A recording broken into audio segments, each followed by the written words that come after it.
आज की वीडियो में हम सभी इंजेक्शंस के बारे में बात करने वाले हैं। हम जानेंगे कौन सा इंजेक्शन कहां पर लगाया जाता है और कब लगाया जाता है। तो ये वीडियो आपके लिए बहुत इंपॉर्टेंट होने वाली है। तो यहाँ पर पहला इंजेक्शन है IM इंजेक्शन। इसकी फुल फॉर्म होती है इंट्रामस्कुलर इंजेक्शन। तो ये इंजेक्शन हमारी मांसपेशियों या फिर हमारी मसल्स में लगाए जाते हैं। तो ये कब लगाए जाते हैं?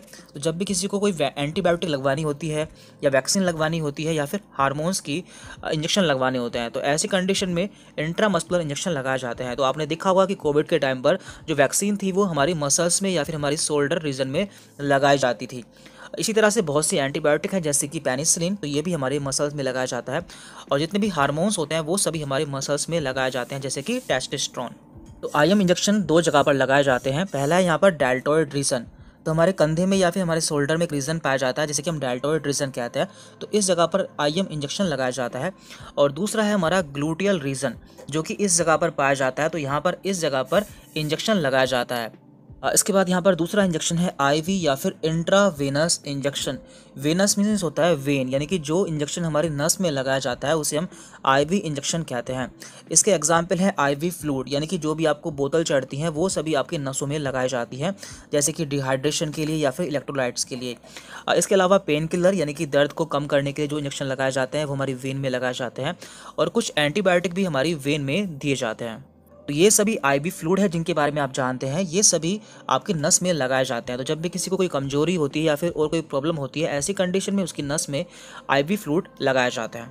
तो यहाँ पर आप इस इमेज में देख सकते हैं कि इस पेशेंट को IV इंजेक्शन लगाया जा रहा है और इस इमेज में पेशेंट का ब्लड सैंपल लिया जा रहा है, यानी कि जो पेशेंट का ब्लड सैंपल लिया जाता है वो भी उसके वेन से ही लिया जाता है। इसके बाद यहाँ पर हमारा तीसरा इंजेक्शन है SC या फिर सब क्यूटेनियस इंजेक्शन, यानी कि ऐसे इंजेक्शन जो कि हमारे स्किन या फिर त्वचा के नीचे लगाए जाते हैं।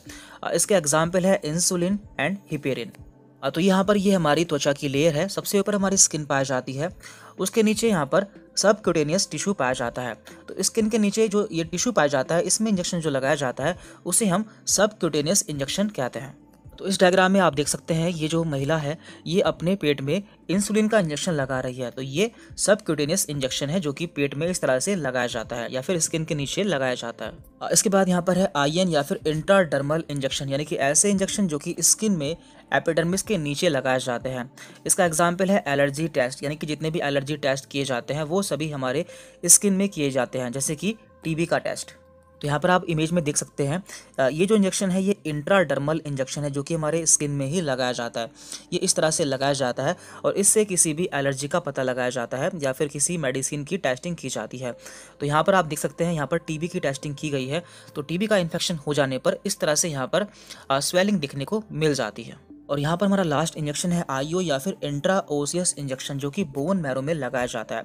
तो जब किसी कारण से IV इंजेक्शन पॉसिबल नहीं होता है या फिर लगाया नहीं जाता है तो उस समय बोन मैरो में इंजेक्शन लगाया जाता है। इसका एग्जाम्पल है sodium bicarbonate during cardiac arrest, यानी कि जब किसी को कार्डियक अरेस्ट आता है तो उस समय उसकी बोन मैरो में सोडियम बाइकार्बोनेट का इंजेक्शन लगाया जा सकता है। तो यहाँ पर हमने इंट्राओसियस इंजेक्शन की इमेज भी लगाई हुई है कि वो बोन मैरो में किस तरह से लगाया जाता है।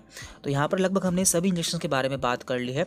आपको इनमें से कोई भी इंजेक्शन खुद से इस्तेमाल नहीं करना है, क्योंकि इन सभी इंजेक्शन को लगाने के लिए किसी स्पेशलिस्ट डॉक्टर या फिर मेडिकल प्रैक्टिशनर की ज़रूरत होती है और इन सभी की डोज भी हर पेशेंट की कंडीशन में अलग हो सकती है। Thank you very much.